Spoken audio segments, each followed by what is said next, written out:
శ్రీ వెంకటేశాయ నమః.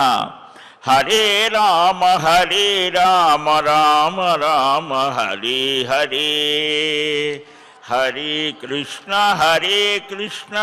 కృష్ణ కృష్ణ హరే హరే, హరే రామ రామ రామ హరే హరే, హరే కృష్ణ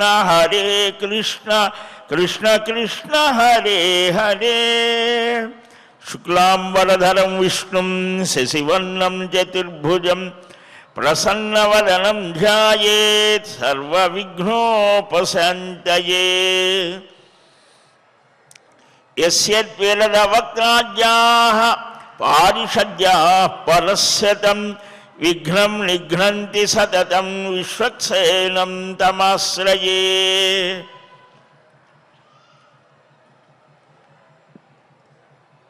హైమోర్ధ్వపుండ్రమజహన్మకుటం సునాసం మందస్మితం మకరకుండలచారుగండం బింబాధరం బహుళదీర్ఘకృపాకటాక్షం శ్రీవేంకటేశముఖమాత్మని సన్నిధత్తాం.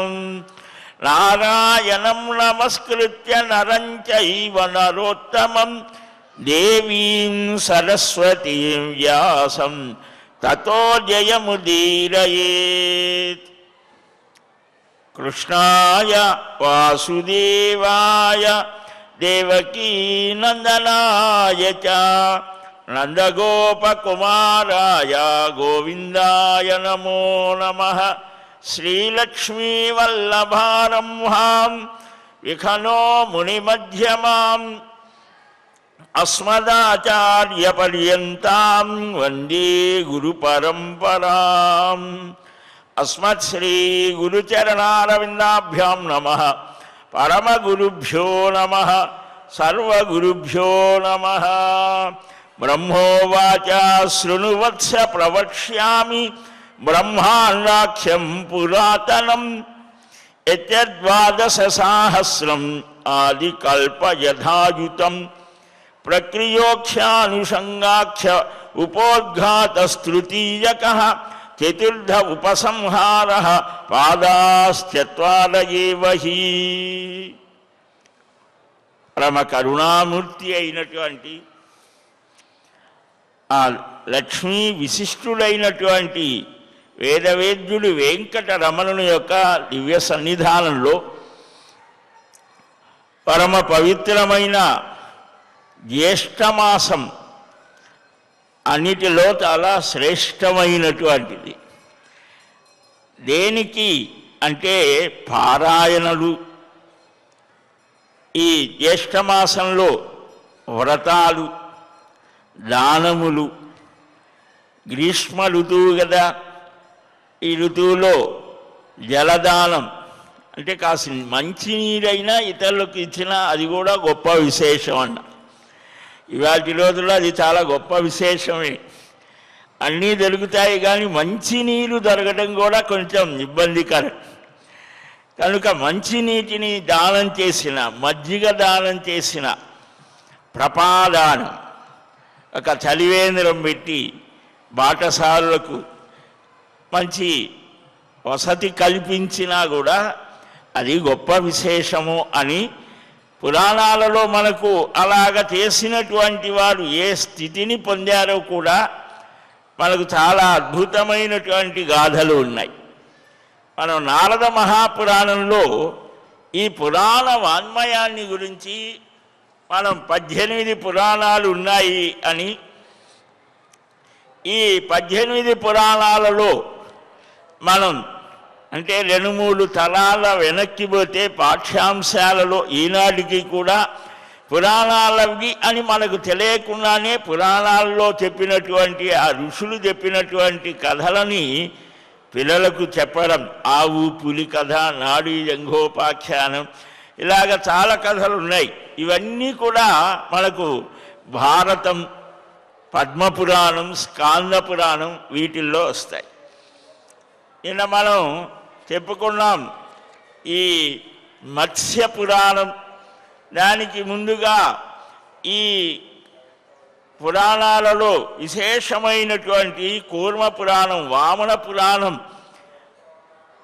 ఈ స్కాందం, మత్స్య పురాణంలో ఉండేటువంటి 290 అధ్యాయాలలో 15,000 శ్లోకాలలో కాళిదాసుని విక్రమోర్వశీయం ఆ కథకు కూడా ఇక్కడ ఈ ఉపాఖ్యానంలో ఈ పురాణంలో ఉన్నది విశేషమైనటువంటి అనుసంధానం చేశారు. అంతేకాదు ఒక గొప్ప ఋషులైనటువంటి భృగు, అంగీరస, అత్రి, విశ్వామిత్ర, కశ్యప, వశిష్ఠ, పరాశర, అగస్త్యాది మహర్షులు, మనమంతా మహర్షుల సంతానమే. ఆ మహర్షులు ఏ విధంగా అయితే కేవలం దైవ భావనతో జీవించారో మనకు కూడా వారి యొక్క జీన్స్ ఉన్నాయి. అందుకనే మనం కూడా ఇవాళ ప్రపంచం అనేక రకరకాలుగా మనల్ని లాక్కు వెళ్తున్నా కూడా పరమాత్మ విషయంలో, ధర్మం విషయంలో మనం అంతో ఇంతో అడుగుబడుగు ఉన్నది అని అంటే ఆ ఋషి యొక్క అనుగ్రహం.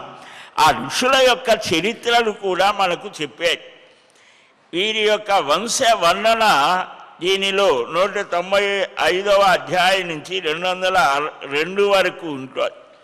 ఆ తర్వాత రాజవంశాలు అంటే దైవ పురుషకాల సామదాన భేద దుర్గ యాత్ర సహాయ సంపత్తి తులాదాన వివరణలు అంటే ఒక్కొక్క విశేషం, ఇవన్నీ కూడా వీటిల్లో ఉంటాయి. ఆ తర్వాత నిన్న మనం చెప్పుకున్నాం ఈ గరుడ పురాణ విశేషం. దీనిలో పూర్వఖండంలో 240 అధ్యాయాలు, ఉత్తర కల్పంలో 78 అధ్యాయాలు, మొత్తం 318 అధ్యాయాలు, 19,000 శ్లోకాలతో ఉంటుంది. తార్క్ష్యకల్పంలో చెప్పడం జరిగింది. తార్క్షుడు అంటే గరుత్మంతుడే. దీనిలో గయా మాహాత్మ్యం కూడా విశేషంగా చెప్పాను. పూర్వం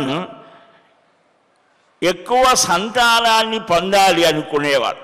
కారణం ఏమిటి అంటే ఒక్కడైనా సరే గయాక్షేత్రానికి వెళ్ళి ఆ పితృదేవతలకు గయా విష్ణు పాదం ఉంటుంది అక్కడ. అక్షయ వటవృక్షం అంటే నిన్న చెప్పుకున్నాం మర్రి చెట్టు. ఒకానొక కాలంలో రావి చెట్టు, మర్రి చెట్టు కూడా ఒక గొప్ప స్థానం ఇచ్చారు దానికి. భగవద్గీతలో స్వామి వృక్షాలలో రావి చెట్టుని నేనే అన్నాడు. ఆ రావి చెట్టు ఉండటం వల్ల చాలా విశేషం. ఆ గాలి తగిలితేనే సంతానం కలగటానికి ఆటంకాన్ని కలిగించే దోషాలను పోగొడుతోంది. మంచి స్వచ్ఛమైన గాలిని ఇస్తోంది. మన వాళ్ళు సైన్స్ అని చెప్పకుండానే ఆచారం అనే పేరుతో చెప్పారు. అందుకనే గ్రామాల మధ్యలో వేప చెట్టు, రావి చెట్టు వేసి దానికి అరుగు కట్టి అక్కడ కూర్చునేవాళ్ళు రచ్చబండారు ఈనాటికి కూడా. దేనికి కారణం అంటే అక్కడ ఆ చల్లటి గాలి చాలా విశేషమైనటువంటిది అని. మహాలక్ష్మీ స్వరూపం అశ్వత్థ నారాయణుడు అని అంటారు. రావి చెట్టుని నారాయణ స్వరూపంగా, వేప చెట్టుని లక్ష్మీ స్వరూపంగా భావన చేస్తారు. అలాగే ఆ మర్రి చెట్టు వటవృక్షం అని అన్నారు. అది దాన్ని కూడా పరమాత్మ తత్వానికి ప్రతీకగా చెప్పడం జరుగుతుంది. 500 సంవత్సరాల నుంచి ఉన్నటువంటి మర్రి చెట్టు కూడా మనకు కర్నూలు జిల్లాలో చాలా విస్తృతంగా వ్యాపించి ఉంటుంది అని మనం చూస్తూ ఉంటాం. అశ్వత్థ విదురాశ్వత్థం అని, విదురుడు అక్కడ అది నాటాడు అని ఇలాగ కొన్ని పౌరాణిక గాథలు కూడా చెప్పడం జరుగుతుంది. కనుక ఈ వృక్షాలని వనప్రతిష్టలో చూపించారు. ఇవన్నీ కూడా వేయడం చేత మంచి స్థితి కలుగుతోంది. సంతానం కలగకపోతే రావి చెట్టుకి ప్రదక్షిణాలు చేసి ఆ రావి గింజల్ని కూడా అది పొడిగా చేసి తీసుకున్నా కూడా సంతానప్రదమని కూడా పెద్దలు చెప్తారు. కనుక ఇలాగ ఈ విషయాలన్నీ కూడా ఈ మహాత్మ్యాలు ఈ గరుడ పురాణంలో విశేషంగా చెప్పారు. ఇక చిట్ట చివరిది బ్రహ్మాండ పురాణం. ఈ సమస్తమైనటువంటి బ్రహ్మాండాన్ని అంటే ప్రారంభంలో బ్రహ్మపురాణం, మధ్యలో బ్రహ్మవైవర్తం, చివరిలో బ్రహ్మాండపురాణం. ఆ పరబ్రహ్మ తత్వాన్ని విశదీకరించడానికి ఇది కూడా ఒకటి. భవిష్య కల్ప వృత్తాంతంగా దీన్ని చెప్పారు. 12,200 శ్లోకాలతో ఈ పురాణం ఉంటుంది. భువన కోసం లేక ఈ సకల చరాచర బ్రహ్మాండ వర్ణన అన్ని పురాణాల్లో ఉంటుంది. ఈ భూగోళ వర్ణన ఉంటుంది. నదీ నదములు, పర్వతాలు, క్షేత్రాలు, తీర్థాలు ఇవన్నీ కూడా ఈ భూమి యొక్క గొప్పతనాన్ని చెబుతాయి. ఈ భూలోకమే కాదు, పై ఉన్నటువంటి ఊర్ధ్వలోకాలు, అధోలోకాలు, ఆ లోకాలలో ఉండేటువంటి వారు వీటిల్ని కూడా విస్తృత వర్ణన చేస్తారు. అంటే మనకు కంటికి కనిపించేదే మనం చూడగలం. కంటికి కనిపించనిది కూడా జ్ఞాన దృష్టితో మహర్షులు మహానుభావులు యోగ దృష్టితో దర్శించి చెప్పారు. కాబట్టి ఈ విషయాలన్నీ కూడా అనేక మంది మన పురాణాల మీద పరిశోధన చేశారు. విశ్వభూగోళ వర్ణన విస్తృతంగా చేశారు. మత్స్య పురాణంలో అసలు ఇక్కడి నుంచి భూమి నుంచి ఆ సూర్యలోకం, సూర్యగోళం, సూర్యుడు ఎంత దూరంలో ఉన్నాడు, ఈ గ్రహాలన్నీ ఎన్ని కిలోమీటర్ల దూరం అనకపోయినా వారి యొక్క ఆ కాంతి సంవత్సరం దాన్ని కూడా చెప్తారు. వాయుపురాణంలో, మత్స్య పురాణంలో విశేషించి ఖగోళ శాస్త్ర వర్ణన విస్తృతంగా ఉంటుంది. ఈ దీనిలో ప్రథమ ఖండంలోనే విశ్వభౌగోళ వర్ణన చేశారు. జంబూద్వీపం, పర్వత నదీనద వర్ణన 66, 72 అధ్యాయాల వరకు. భద్రాశ్వ కేతుమాల చంద్రద్వీప కింపురుష వర్షం. ఆ కింపురుష వర్షం అనేటువంటిది, వర్షం అంటే ఒక ప్రదేశం అని. ఆ కింపురుష వర్షంలోనే మేరు పర్వతం ఈ సమస్త భూమండలానికి మధ్యస్థానం, సెంటర్ పాయింట్ అన్నమాట. అందుకనే మనం సంకల్పంలో కూడా మేరోహ దక్షిణ దిగ్భాగే వెంకటాచల క్షేత్రే ఆదివరాహ అని ఇలాగ మనం సంకల్పం చెప్పుకోవడం. మనం ఎక్కడ ఉన్నాం, ఏ స్థానంలో ఉన్నాం, ఏ నదుల మధ్యలో ఉన్నాం, ప్రతిరోజు మనం సంకల్పం చేస్తామంటే ఈ భూమి భారతదేశం అనేటువంటిది ఒక పుణ్యభూమి, కర్మభూమి, ధర్మభూమి, జ్ఞానభూమి అని మనకు ప్రతిక్షణం గుర్తు చేసేట్లుగా మనకు ఒక రూపకల్పన చేశారు మహర్షులు. మనం ప్రతిక్షణం కూడా కేవలం భౌతికమే కాదు, కేవలం ఇక్కడే ఆగలేదు. ఆధ్యాత్మికమైనటువంటి భౌతికమైనటువంటి సర్వ విషయాల సమ్మేళనంగా మనకు ఒక సంస్కృతిని అందించారు మహర్షులు.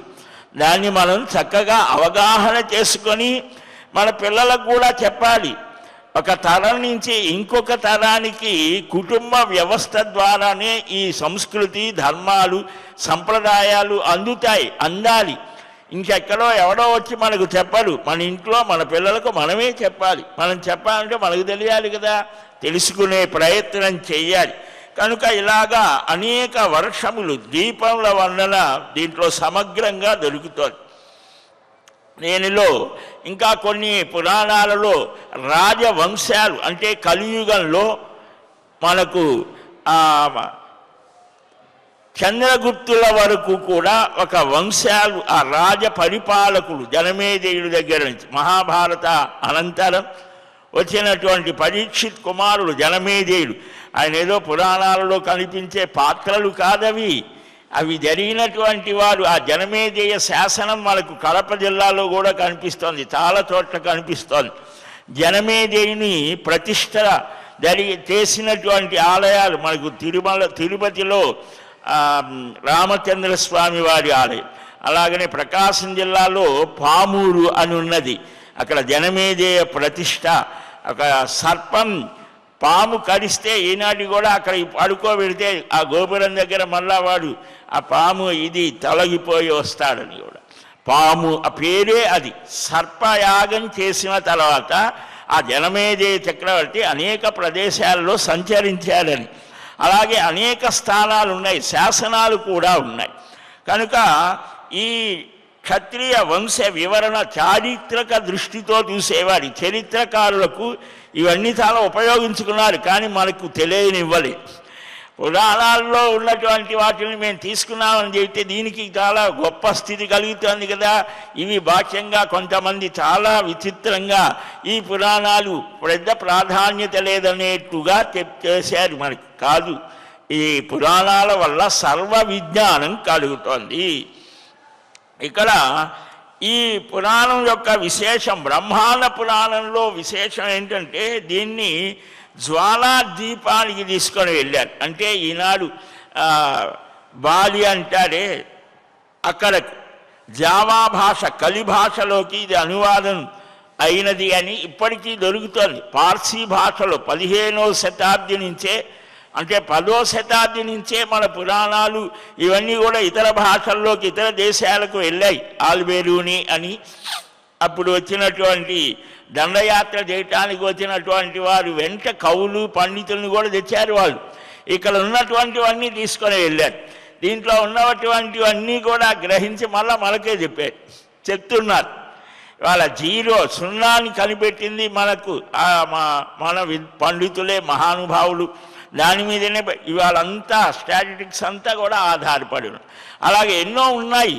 మన మహర్షాదులు చాలా కణాద సిద్ధాంతం ఇవన్నీ కూడా. కనుక ఈ ఇప్పటికీ కూడా ఆ భాషలో కలి భాషలో అనువాదం జావా, సుమిత్ర వాటిల్లో జరుగుతోంది అని ఇలాగ భవిష్యకల్ప వృత్తాంతాన్ని విస్తృతంగా వర్ణన చేశారు బ్రహ్మాండ పురాణంలో.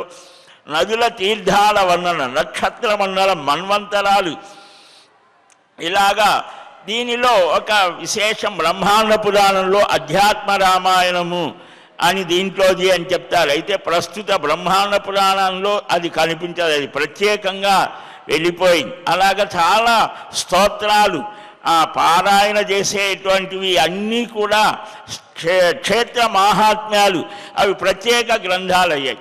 స్కాంద పురాణంలో కాశీఖండం అని ఉన్నది. కాశీ క్షేత్రాన్ని గురించి చాలా విశేషంగా చెప్తాను. అది ఇప్పుడు కాశీఖండం అంటే అదేదో ప్రత్యేక పురాణం లాగా అది దీంట్లోదే, స్కాందంలోదే. అలాగా ఈ చాలా విశేషాలు ప్రత్యేకంగా అవి ప్రత్యేక గ్రంథాలయ్యి దీనికి దానికి సంబంధం లేదన్నట్లుగా వచ్చేసింది. కానీ వాటన్నిటికీ ఆధారం ఈ గ్రంథాలే. ఇప్పుడు భగవద్గీత అది కూడా అంతే, అది భారతంలో ఒక పార్ట్ కనుక మహాభారతంలో. అలాగనే అధ్యాత్మ భావనతో శ్రీరామ చరిత్రని మానుష భావంతో వాల్మీకి మహర్షి విస్తృతంగా ఆత్మానం మానుషం మన్యే అని రామచంద్రమూర్తి స్వయంగా అన్నటువంటి మాటను ఆధారంగా చేసుకొని దైవభావాన్ని ప్రక్కన పెట్టి మానవ భావంతోనే ఒక సామాన్యుడిలాగానే సంచరించాడు శ్రీరామచంద్రమూర్తి. నేను మానవుణ్ణే అని చెప్పారు. బ్రహ్మాది దేవతలు వచ్చి ప్రశంస స్తోత్రాదులు చేస్తున్నా కూడా అక్కడ అలాగా. కానీ ఇక్కడ ఆధ్యాత్మిక భావనతో వివరణ ఇచ్చారు. అధ్యాత్మ రామాయణం అన్నారు. అలాగే లలితోపాఖ్యానం ఇవన్నీ విడిగా మనకు ప్రత్యేక గ్రంథాలుగా వచ్చాయి. అలాగే దేవతా స్తోత్రాలు, గణేశ కవచం అని, తులసి కవచం, హనుమత్ కవచం, సిద్ధలక్ష్మీ స్తోత్రం, సీతా స్తోత్రం, లలితా సహస్రనామ స్తోత్రం, లలితోపాఖ్యానం, సరస్వతి స్తోత్రం, ఇవన్నీ వేరువేరుగా దొరుకుతున్నాయి. ఇవన్నీ కూడా బ్రహ్మాండ పురాణంలోనివే. దీనిలో పరశురాముడి చరిత్ర కూడా విస్తృతంగా చెప్పారు. సహ్యాద్రి గోదావరి పర్వత ప్రాంతాలను అధికంగా వర్ణన చేయడం జరిగింది అని కూడా చెప్తోంది. దీనిలో 4 భాగాలుగా చెప్తారు. అన్నిటినీ ఇక్కడ ప్రక్రియాపాదం, ఆనుషంగ పాదం, ఉపోద్ఘాత పాదం, ఉపసంహార పాదం అని మొదటి 2 పాదాలు ప్రక్రియ ఆనుషంగములను పూర్వభాగమని, తర్వాత 2 భాగాలను ఉపసంహార పాదం, అలాగనే అనుషంగ మధ్య భాగాన్ని ఉత్తర భాగం అని పిలుస్తారు. 161 అధ్యాయాలు ఉన్నాయి. దీనిలో 12,000 శ్లోకాలు, మత్స్యపురాణం 12,200 శ్లోకాలని కూడా చెప్తారు. ఈ శ్లోకాలని, ఈ విషయాలు కొద్ది తేడాలతో ఉంటాయి. ఎందుకని కారణం ప్రతికల్పంలో ఇవి జరుగుతాయి కాబట్టి ఆయా విషయాలను చెప్పేటువంటి వక్తని బట్టి, శ్రోతని బట్టి, అడిగేదాన్ని బట్టి కూడా వచ్చాయి అని కూడా. వీటిల్లో ఆయుర్వేదాన్ని గురించి గరుడ పురాణంలో 57 శ్లోకాలు, అగ్ని పురాణంలో 200 శ్లోకాలలో ఆయుర్వేద శాస్త్ర వివరణ వస్తోంది. ఇలాగా చాలా విశేషాలు. నాట్యశాస్త్రాన్ని కూడా ఆ నాట్య వికాస వర్ణన కనిపిస్తోంది. ఇవన్నీ కూడా ఎవరెవరు చెప్పారు? బ్రహ్మపురాణాన్ని బ్రహ్మగారు మరీతికి చెప్పాడు బ్రహ్మకల్పంలో, పద్మపురాణాన్ని పద్మకల్పంలో మనువు, స్వయంభువ మనువు ఆయనకు బ్రహ్మ బోధించాడు. విష్ణు పురాణాన్ని వరాహ కల్పంలో పరాశర మహర్షి బ్రహ్మగారికి బోధించాడు. ఆ విష్ణువు బ్రహ్మకు, పరాశరుడికి బ్రహ్మగారు బోధించారు. వాయు పురాణాన్ని శ్వేతకల్పంలో పరమశివుడు వాయువుకి బోధించాడు. భాగవత పురాణాన్ని సారస్వత కల్పంలో విష్ణువు బ్రహ్మకు చెప్పాడు. హంసావతారం అంటే ఇవి బ్రహ్మగారికి తిథుల్లాంటివి. ఈ తిథులలాగా కల్పములు చాలా విస్తృతమైనటువంటి కాలస్వరూప వర్ణన ఉంటుంది. కాబట్టి ఈ ఒక్కొక్కసారి ఒక్కొక్క విధానంతో చెప్పారు. నారద పురాణాన్ని బృహత్కల్పంలో పూర్వభాగాన్ని సనకాదులు నారద మహర్షికి బోధిస్తే, ఉత్తర భాగాన్ని వశిష్ఠ మహర్షి మాంధాత చక్రవర్తికి బోధిస్తాడు. మార్కండేయ పురాణాన్ని శ్వేతవరాహ కల్పంలో మార్కండేయుడు జైమినికి చెప్పాడు. అగ్ని పురాణాన్ని ఈశాన కల్పంలో అగ్నిభట్టారకుడు వశిష్ఠ మహర్షికి, అలాగనే భవిష్య పురాణాన్ని అఘోర కల్పంలో బ్రహ్మగారు మనువుకి బోధించాడు. బ్రహ్మవైవర్తాన్ని రథంతర కల్పంలో సావన్ని ఆయన నారదుడికి చెప్పాడు. లింగ పురాణాన్ని కల్పాంత కల్పంలో పరమశివుడు నారదుడికి బోధించాడు. వరాహ పురాణాన్ని మనుకల్పంలో విష్ణువు భూదేవికి చెప్పాడు. స్కాంద పురాణాన్ని తత్పురుష కల్పంలో స్కందుడు భూమికి బోధించాడు. వామన పురాణాన్ని కూర్మకల్పంలో బ్రహ్మగారు పులస్త్య మహర్షికి, కూర్మ పురాణాన్ని లక్ష్మీకల్పంలో మహావిష్ణువు పులస్త్య మహర్షికి, మత్స్య పురాణాన్ని సప్తకల్పంలో విష్ణువు మనువుకి, గరుడ పురాణాన్ని గరుడ కల్పంలో మహావిష్ణువు మనువుకి, బ్రహ్మాండ పురాణాన్ని భవిష్య కల్పంలో బ్రహ్మదేవుడు మనువుకి బోధించారు. అంటే ప్రారంభంలో ఇవన్నిటినీ కూడా సమీక్షించి 100 కోట్ల శ్లోకాలకు మించి ఉన్నటువంటి ఈ పురాణ వాన్మయాన్ని కలియుగంలో ఉన్నటువంటి వారు అధ్యాపనాదులు చేయడం కష్టమని ఆ వ్యాస మహర్షి సాక్షాత్తుగా నారాయణ స్వరూపుడు ఆయన 4 లక్షల శ్లోకాలలో సంక్షేపం చేసి చెప్పాడు. అవి కూడా ఎలాగా? బ్రహ్మపురాణం 10,000 శ్లోకాలు, పద్మపురాణం 55,000 శ్లోకాలు, విష్ణు పురాణం 23,000 అంటే విష్ణు ధర్మోత్తరం కలిపితే, శివపురాణం అంటే లేదా వాయుపురాణం 24,000 శ్లోకాలు, నారద మహాపురాణం 25,000 శ్లోకాలు, అలాగనే మార్కండేయ పురాణం 9,000 శ్లోకాలు, అగ్ని పురాణం 12,000 శ్లోకాలు, భవిష్య పురాణం 14,000, బ్రహ్మవైవర్తం 18,000, లింగ పురాణం 11,000, వరాహ పురాణం 14,000, స్కాంద పురాణం 84,000 లేదా 1,00,000 అని కూడా ఉన్నది. వామన పురాణం 10,000 శ్లోకాలు, కూర్మ పురాణం 8,000 శ్లోకాలు, మత్స్య పురాణం 13,000, గరుడ పురాణం 8,000, బ్రహ్మాండ పురాణం 12,000 శ్లోకాలతో ఇవి మొత్తం మనం చూస్తే 4 లక్షల శ్లోకాలు. వీటిలో దాదాపు 5-6 పురాణాలని సశాస్త్రీయంగా శ్లోక తాత్పర్య సహితంగా తిరుమల తిరుపతి దేవస్థానం వారు చక్కగా ప్రింట్ చేశారు. సరే, ఇలాగా మన ఈ పురాణాల్ని చూసి జైన బౌద్ధాలు కూడా అవి వారి చరిత్రల్ని రాసినట్టుగా మనకు ఆ సాహిత్యంలో కనిపిస్తోంది. సరే, అది మనకు అక్కర్లేదనుకోండి. పురాణ పురుషుడుగా మనం పురాణ పురుష గోవింద పుండరికాక్ష గోవింద అంటాం కదా. ఏమిటి పురాణ పురుషులంటే? అంటే ఈ పురాణాలన్నీ కూడా అవయవ స్థితులుగా చూపించారు. పద్మపురాణంలో ఆ నారాయణుడైన మహావిష్ణువు యొక్క శరీరంగా చూపించారు. ఆ అష్టాదశ పురాణ మూలమూర్తిగా చెప్పారు. అందుకనే పద్మము హృదయంబు, బ్రాహ్మము మూర్ధంబు, మధ్యగారుడము, వామనము త్వచము, భాగవతము తొడల్ బ్రహ్మాండమస్తులు, మాత్స్యము మెదడు, కౌర్మంబు వెన్ను, లైంగవారాహముల్ దక్షిణ వామగుల్ఫమ్ములు నారదీయంబు నాభి రోమముల్ స్కాందము వామ దక్షిణ భుజద్వంద్వంబు శైవంబు వైష్ణవంబు వామపాదమాగ్నేయంబు వామజానుతలము బ్రహ్మవైవర్తంబు దక్షిణోరు పర్వము భవిష్యము అపసవ్యభావముంది అట్టి పదము మార్కండేయమచ్యుతునకు అని ఈ ఆంధ్ర భాషలో పద్మపురాణం, మార్కండేయ పురాణం, చాలా చాలా పురాణాలు తెలుగు అనువాదం కూడా చేశారు కవులు. మారయ్య కవి మార్కండేయ పురాణాన్ని ప్రబంధకాలంలోనే 16వ శతాబ్దిలోనే అనువాదం చేశారు. వీటిని వచనాలుగా అనేక మంది చేశారు.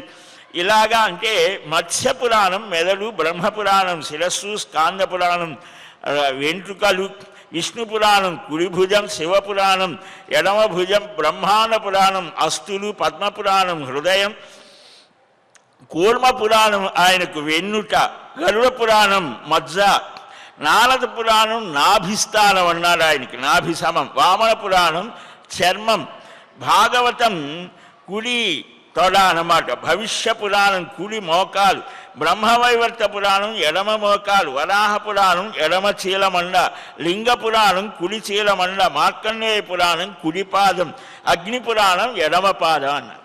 అంటే మనం భగవత్ పాదాలకు నమస్కారం చేస్తే మార్కండేయ అగ్ని పురాణాలని మనం స్పృశించినట్లు ఇలాగ భావించాలి అని కూడా చెప్పారు. ఈ పురాణాల లక్షణాలు సర్గము, ప్రతిసర్గము, వంశము, మన్వంతరము, వంశానుచరితం 5 లక్షణాలని అమరకోశం చెప్తోంది. ఇవే కాదు 10 లక్షణాలు ఇంకా అనేక ఉన్నాయి. అంటే సర్గము అనంటే అనేక పదార్థాల యొక్క ఉత్పత్తి, ఈ సృష్టినే సర్గ అంటారు. సర్వానికి మూలమైనటువంటి ప్రకృతి అనేది ఒకటి ఉన్నది, దాన్నే ప్రధానం అని కూడా అంటారు. ఈ మూల గుణాలు ప్రకృతిలో, ప్రకృతికి కారణమైనటువంటివి సత్వ రజస్తమో గుణాలు, సత్వగుణం, రజోగుణం, తమో గుణం అని. దానికే ప్రకృతి అని, ప్రధానమని కూడా పేరు. మనం బాగా అర్థం చేసుకోవాలి. ఇవి క్షుబ్ధమైనప్పుడు మహత్తత్వం ఆవిర్భవిస్తుంది. అంటే మహత్తత్వం అంటే బుద్ధి అని, దాని నుంచే సత్వగుణం, రజోగుణం, తమో గుణం. ఈ 3 గుణాలే అహంకారం అవుతాయి, సాత్విక, రాజస, తామస. ఈ త్రివిధ అహంకారాల నుంచి త్రివిధ తన్మాత్రలు, ఇవి పంచతన్మాత్రలు. అంటే ఈ శబ్ద, స్పర్శ, రూప, రసగంధములు వినటము, తాగటము, తినటము, తాకటము, ఇవి వీటి నుంచి పంచభూతాలు అంటే నీరు, నిప్పు, గాలి, ఆకాశం, వీటి యొక్క క్రమాన్ని మనకు అన్ని వేదం చెప్పినటువంటి అగ్నిరాపహ అని, ఆకాశాద్ వాయు, వాయోరగ్ని, అగ్నిరాపహ ఇలాగా వేదం తైత్తిరీయం చెప్తోంది. దాన్ని విస్తృతంగా పురాణాలు పట్టుకొని వర్ణన చేశాయి. ఎలాగ వచ్చింది ఈ సృష్టి అనేటువంటిది మన ప్రశ్న. అది ఈనాటికి కూడా సైంటిస్టులకు కానీ, తత్వవేత్తలకు కానీ, అందరికీ సామాన్యులకు కూడా రావాల్సిన ప్రశ్న, ఈ సృష్టి ఎలాగ వచ్చింది. ఏదో భగవంతుడు చేశాడని ఒక మాటలో చెప్పడం అది సరే, అది అంతకు మించి ఎలాగా అంటే జిజ్ఞాసులైనటువంటి వారికి ఈ పురాణ వాన్మయం అంతా కూడా వేద మంత్ర విభాగాలను విస్తారంగా వివరించి చెప్తోంది. కాబట్టి దీన్నే సర్గం అంటారు. సర్గస్య ప్రతిసర్గస్య వంశో మన్వంతరానిచ వంశానుచరితంచైవ పురాణం పంచలక్షణం అని కదా దీంట్లో సర్గము. అవ్యాకృత గుణక్షోభాన్ మహత స్త్రీవృతోహం భూతమాత్రేంద్రియార్థానం సంభవ సర్గ ఉచ్యతే అని సర్గలక్షణం పురాణం వల్ల చెప్తాయి. ఈ మహత్తత్వం, అహంకారం ఇవన్నీ కూడా వీటికి అభిమాన దేవతలు కూడా, అధిష్టాన దేవతలు ఉన్నారు. వాటిని గురించి కూడా ఉత్పత్తి, ఆ స్థితిని సృష్టి సర్గ అన్నారు. ప్రతి సర్గం దీనికి వ్యతిరేకమైనది. అంటే ఈ ప్రపంచం పుట్టింది, నిలుస్తోంది, మళ్ళా లీనమవుతోంది. ఎవరిలో లీనమవుతోంది? ఎవ్వనిచే జనించు జగమెవ్వని లోపల నుండు లీనమై. ఎవ్వని అందుడిందు పరమేశ్వరుడెవ్వడు. ఈ పద్యాలు చెప్పాలి మన పిల్లలకి. ఆ ఒక్క పద్యాన్ని మనం వాడు కనుక అవగాహన చేసుకోగలిగితే జీవితాంతం 8వ సంవత్సరంలో వాడు చదువుకున్నాడు అనుకోండి, 80 ఏళ్ళు వచ్చేదాకా కూడా దాని గురించి ఆలోచన చేయవలసిన స్థితి ఉంటుంది ఆ ఒక్క పద్యంలో. కాబట్టి అంటే ఈ సమస్త ప్రపంచం మరలా ఎవరిలో లీనమవుతోంది. దానికే ప్రళయము అని పేరు. ప్రతిసంచరం అని కూడా దీన్ని అన్నారు. ఇది నైమిత్తికము, ప్రాకృతికము, నిత్యము, ఆత్యంతికము అని చెప్పడం జరుగుతోంది. ఇది మనకు విష్ణు పురాణంలో చాలా విస్తృతంగా చెప్పారు, భగవద్గీతలో కూడా చెప్పారు. దాన్ని మనం చక్కగా గురుముఖతః అధ్యయనం చేయాలి. వంశము తర్వాత 3వది రాజ్ఞాం బ్రహ్మప్రసూతానాం వంశం స్త్రైకాలికో అన్వయ. అన్వయము అంటే కూడా వంశము అని భాగవతం అంటోంది. బ్రహ్మ ద్వారా ఎంతోమంది ఎలాగ ఉట్టారు రాజులు, పరిపాలన. ఒకానొక సమయంలో అందరూ వెళ్ళి బ్రహ్మగారిని ప్రార్థించారట, అయ్యా మేము ఎలాగనో ఏదో విధంగా జీవిస్తున్నాం, కానీ మాకొక నిర్దేశకుడు కావాలి, నియామకుడు కావాలి, ఇదిగో ఇలాగ నడవాలని చెప్పేవాడు కావాలి అని అంటే ఆ బ్రహ్మగారు కొన్ని నియమాలను పెట్టి ఒక రాజుని తయారు చేశాడు. ఆయనే మనకు మనువు అని. కాబట్టి ఈ రాజులంతా ఎలాగ పరిపాలన చేశాడు మనకి హిస్టరీ అదే కదా. ఎవరు ఏ శతాబ్దంలో ఎవరు చేశారు, మనకి సృష్టి నుంచి ఎవరు చేశారు అనేది చెప్తున్నాయి పురాణాలు. వాళ్ళు ఎలాగ చేశారు, ధర్మబద్ధంగా చేశారా, అధార్మికమైనటువంటి స్థితితో చేశారా, ఉన్నది ఉన్నట్టుగా సత్యాన్ని సత్యంగా చెబుతాయి. ఆ భూత భవిష్యత్ వర్తమాన కాలంలో కలిగినటువంటి సంతాన పరంపరని వంశము అని అంటారు.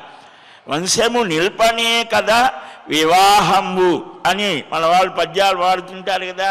అంటే అరయన్ వంశము నిల్పనే కదా, తన తర్వాత తన క్రమం నిలవాలి అని కోరుకుంటారు. ఇక్కడ ఋషులు మన సమాజాన్ని తీర్చిదిద్దారు. ఆ ఋషి పరంపర, ఆ వంశాలు వంశాలు వంశాలే ఆ దేవదేవుని యొక్క దివ్య వైభవాన్ని, ఆ వేద వాన్మయాన్ని దర్శించాయి సమాధి స్థితిలో. ఋగ్వేదంలో మనకు ఆ భరద్వాజాది మహర్షాదులు ఆ కుటుంబాలే ఆ వేద మంత్రాలని దర్శించారు.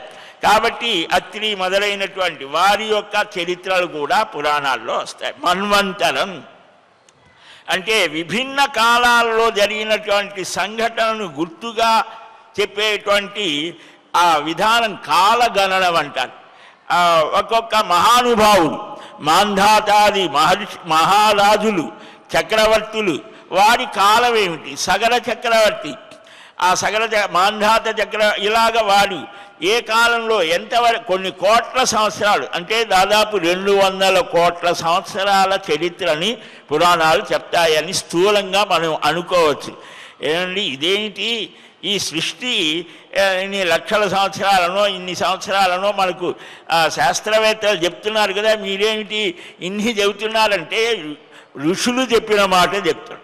ఈయన ఎప్పటికైనా మనం దాని దగ్గరకు, ఋషుల దగ్గరకు, ఎందుకంటే వారికి జ్ఞాన దృష్టి ఉన్నది, మనకు భౌతిక దృష్టే ఉన్నది. ఇంద్రియాలలో పరిమితమైనటువంటి స్థితే మన పరిశోధనలన్నీ కూడా. ఇంద్రియాతీతమైనటువంటి విషయాలను యోగ దృష్టితో దర్శించే శక్తి ఉన్నప్పుడు ఇవన్నీ అర్థమవుతాయన్నారు.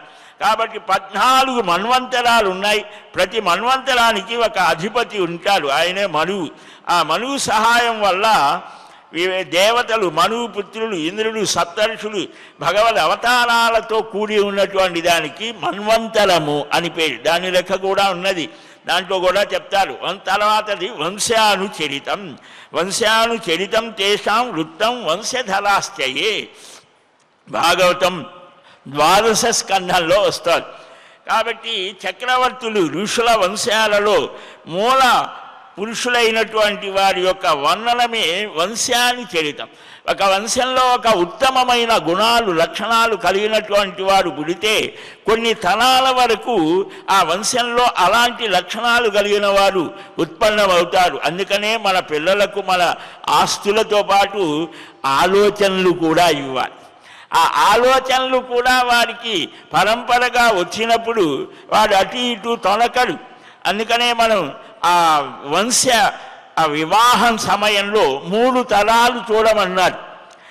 3 తరాల్లో వారు ఏ లక్షణాలు కలిగి ఉన్నారు, ఏ ఆలోచనలు కలిగి ఉన్నారు, దాన్ని బట్టి మంచి ఉత్తమమైన సమాజం ఏర్పడుతోంది. ఉత్తమ సమాజం ఎలా కలుగుతోంది? వ్యక్తి యొక్క సంస్కారాన్ని బట్టి కలుగుతోంది. కాబట్టి వారి చరిత్రలు కూడా చెప్తాయి. ఇక్కడ సృష్టి ప్రవృత్తి సంహార ధర్మమోక్ష ప్రయోజనం బ్రహ్మాభిర్వివిధై ప్రోక్తం పురాణం పంచలక్షణం అని మనకు అర్థశాస్త్రం కౌటిల్యుడు అంటే చాణుక్యుడు చెప్పాడు అర్థశాస్త్రం. దానికి జయమంగళుడు అనేటువంటి ఆయన వ్యాఖ్య రాస్తారు. దాంట్లో ఇది చెప్తారనమాట. ధర్మం అనేటువంటిది మొదటిది అవిభాజ్య విషయం. దీన్ని బట్టే మూలభూతమైన విషయం ధార్మికమైన విషయాల సమాహారం అన్నారు. ఇవి ఇంకా సర్గ విసర్గ వృత్తి రక్షణ అంతరములు వంశం వంశానుచరిత్రం సంస్థ హేతువు అపాశ్రయం ఈ 10 లక్షణాలు చెప్తోంది భాగవతం. ఇవన్నీ వృత్తి. దీనిలో ఇంకొకటి ఏంటంటే ఆ మనుష్యుడైనటువంటి వాడు జీవన విధానం అది కూడా ఏ విధంగా ఉంటుంది. అలాగే రక్షణ యుగ యుగాలలో భగవానుడు పశు పక్షి మనుష్య ఋషి దేవరూపాలను ధరించి అనేక లీలలు చేశారు. అవి సామాన్యమైన మనుష్యుడి యొక్క మనస్సుకి అందేవి కాదు కదా.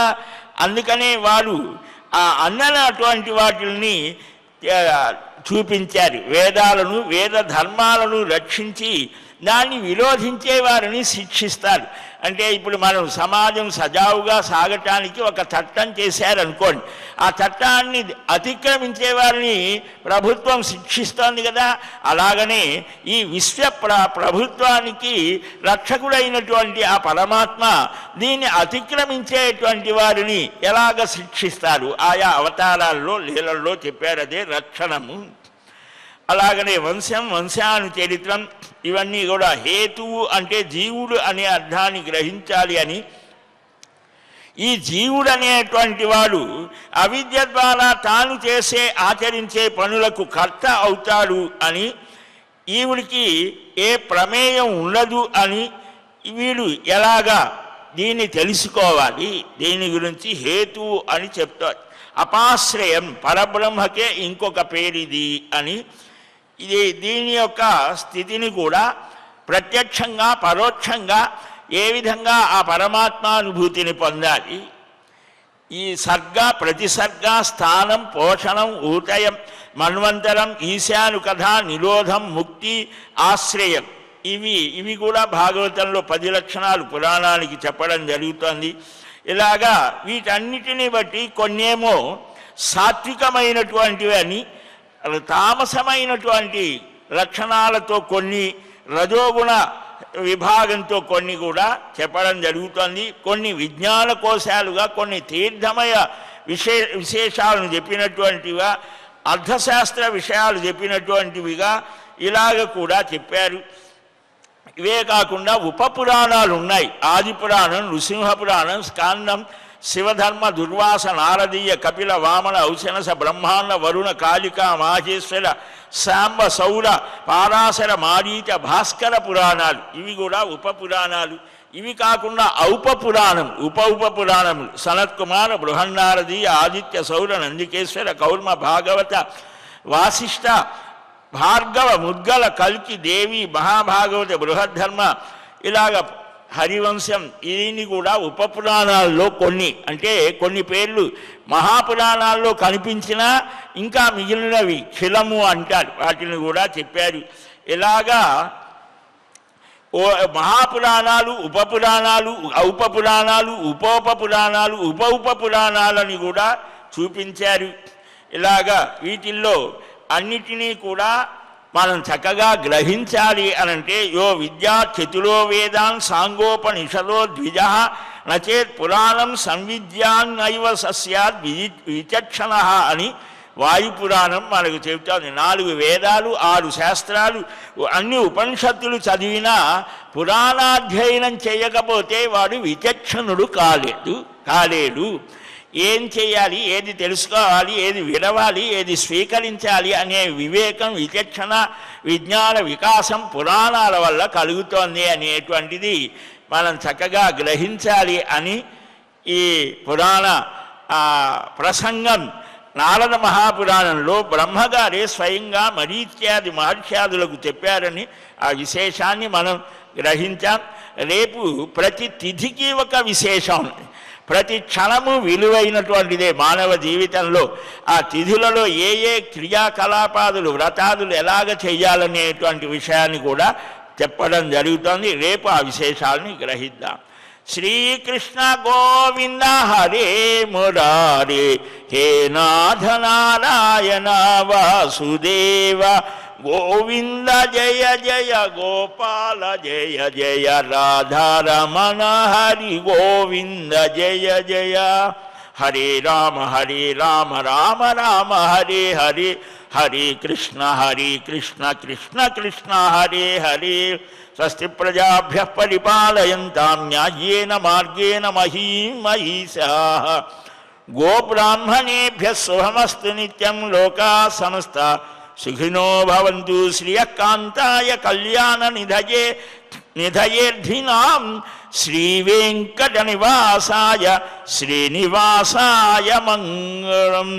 బలం విష్ణోః ప్రవర్ధతాం సర్వం శ్రీ కృష్ణార్పణమస్తు. ఏడుకొండలవాడ వెంకటరమణ గోవింద గోవింద గోవింద గోవింద. నమో వెంకటేశాయ.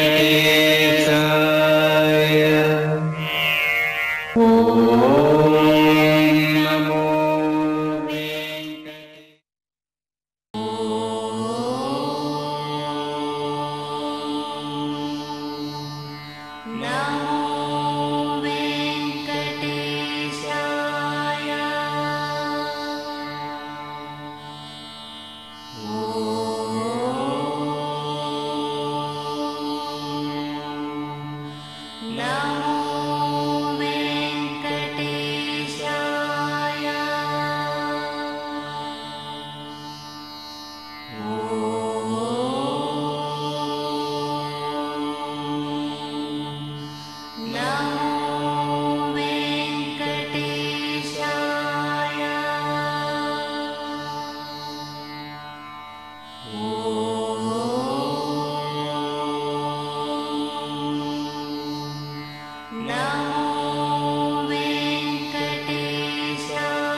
No.